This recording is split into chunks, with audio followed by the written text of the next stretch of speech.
flew from the whale's blowhole like a supersonic jet. And below me, the ocean became a sheltered bay studded with wild shapes. You will be amazed as my epic journey unfolds. For here, it was about to take a most unexpected turn. And it happened like this.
It was a beautiful but deadly wasteland.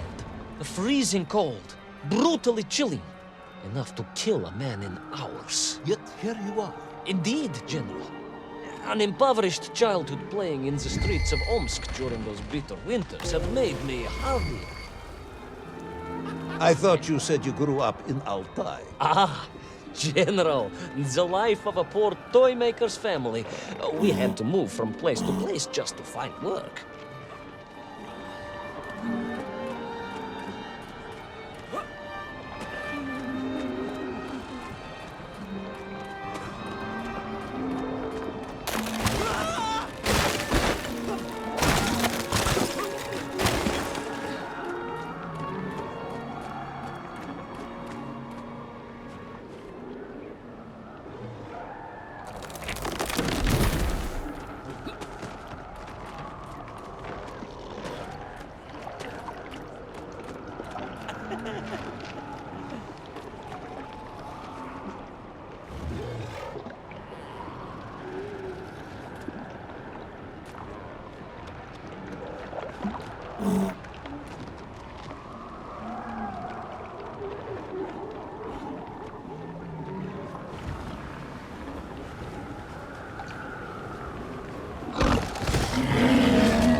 Sonikov eh?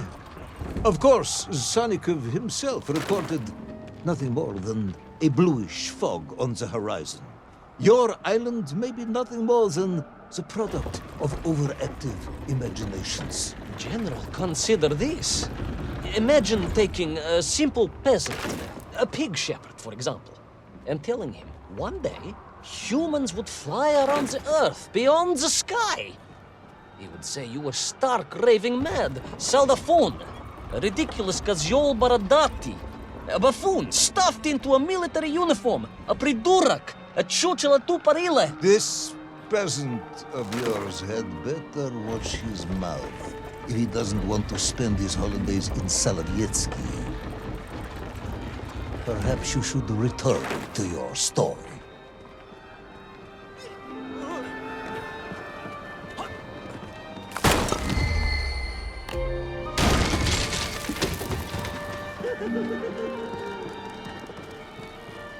There in the cliff, I could not believe it. A hairy elephant, trapped and frozen in the ice. A mammoth? No, General, a hairy elephant. Who would think such a thing could be?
Trudged onwards through the blizzard, one foot grimly in front of the other, blinded by the snow, my nose becoming quite blue, my thoughts of home crushed under the weight of the plummeting temperature. I am bored, Ivan Ivanovich, and sick to my teeth of listening to this rubbish.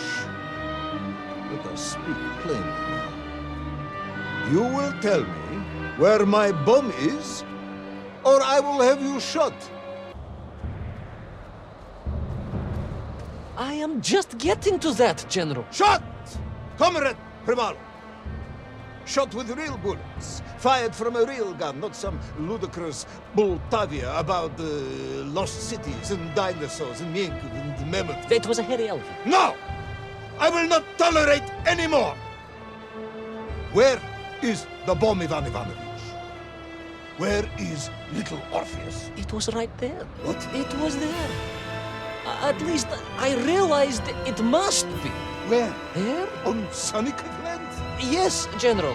Because as the storm began to clear, I realized with a strange excitement and trepidation that I was not alone on Sonikov land.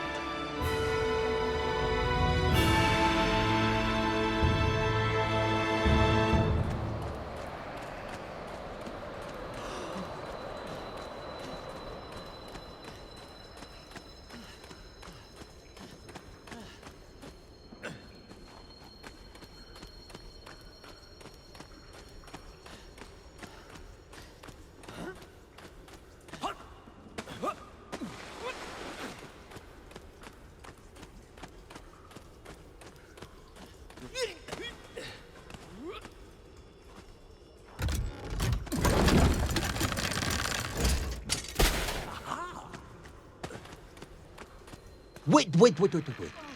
Go back. You say these lifeboats came from Zarya? A Russian ship? Zarya returned home, but not with all of her crew. And here were the missing lifeboats, trapped in the ice for all of these years. And it could only mean one thing. That you are continuing to hang up shop on my ears.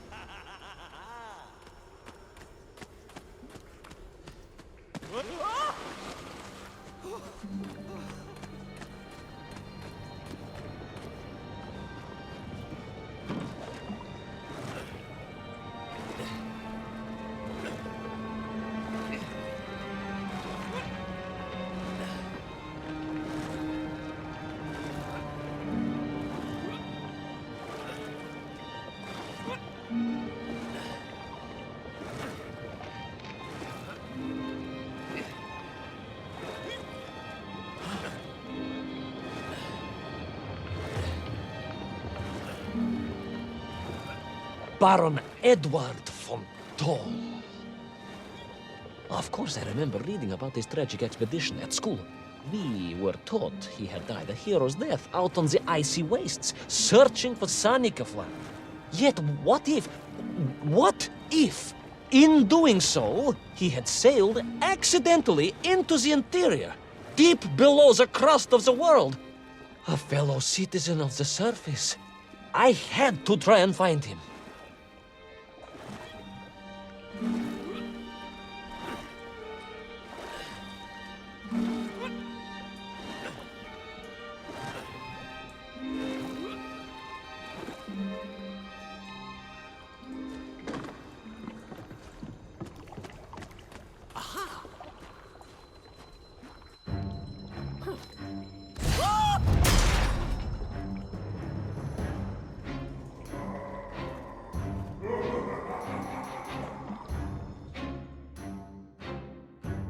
A dead explorer stole my book. Not dead, General, but quite insane. Perhaps it was the loss of the arm or the leg, or the long years in isolation. But Toll was clearly mad. You should have got along perfectly then. Oh, how I wish we had. But no, General. Whatever Toll's intention with little Orpheus was, I had no time to consider it. I was in mortal peril once more.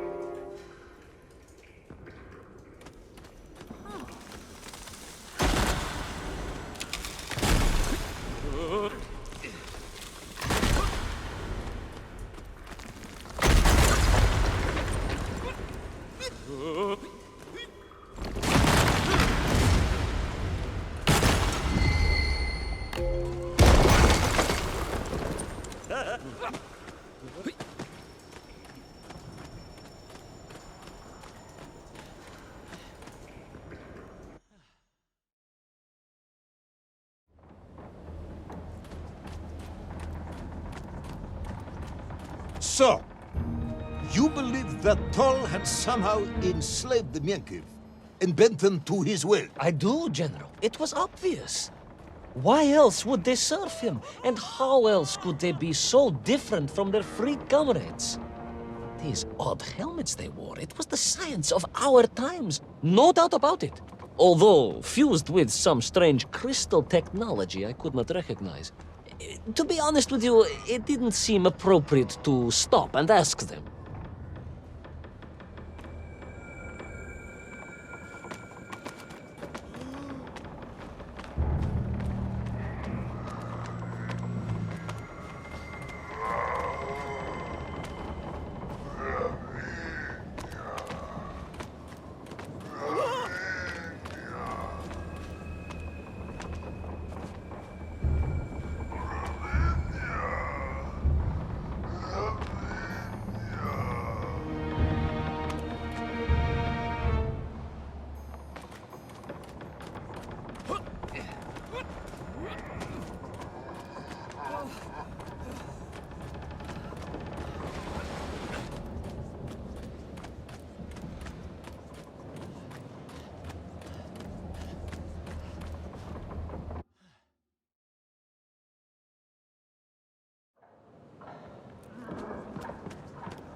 Toll! You say he was an explorer? Yes, General, he was. He vanished some 60 years ago. I remember the story well. And you say he stole little Orpheus? To get home, General. To get home. I think he must have thought he could use the atomic bomb to blast his way back to the surface.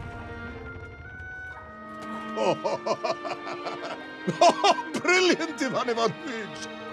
And you expect me to believe that a 100-year-old madman not only survived below the Earth's crust, but enslaved this Mienkiv, explored the lost worlds, and discovered the secrets of atomic power, all by himself? A Tsarist general!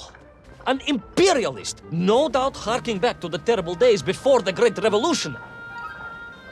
And Estonian! Estonia? Estonian general! They are wily people.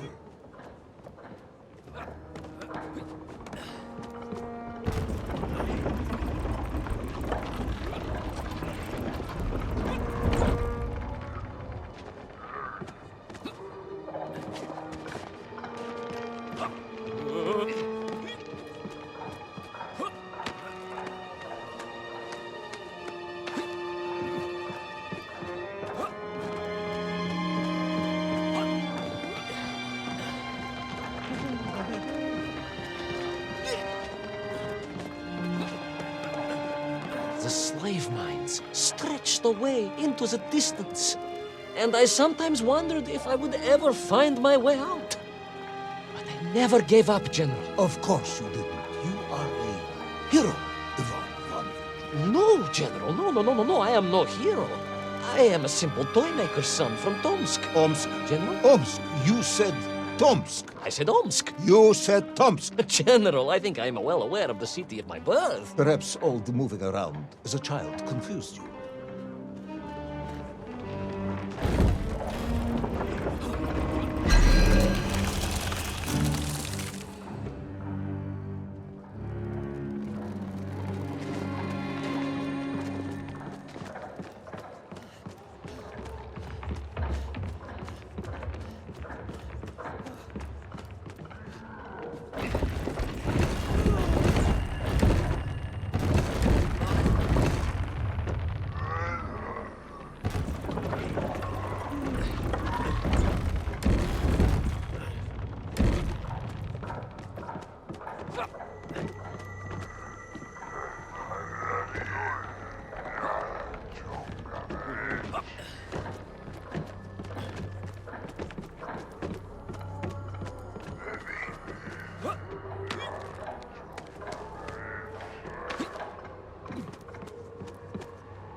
On we flew across the deserted, frozen plateau. I was single-handed in my pursuit, dogged in my determination.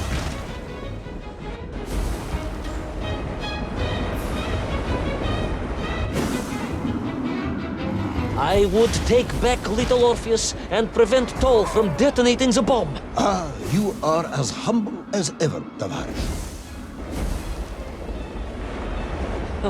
Well, General, you are a great military leader, a great strategist, whereas I am simply the humble son of a watch toy maker, and driven by patriotic fever, with no regard for my own safety. I rushed blindly on. Well, General, you are a great military leader, a great strategist, whereas I am simply the humble son of a watch toy maker, and driven by patriotic fever, with no regard for my own safety. I rushed blindly on.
Will our courageous yet unfortunate hero drown in the depths of an inhospitable frozen sea? Will he thaw out in time to prevent Tull from detonating the bomb? Will the general holiday in Omsk next year? Or Tomsk? Or perhaps both? What exactly is the difference between a mammoth and a hairy elephant? All of these questions and more should almost certainly be answered in the next exciting episode of Little Orpheus!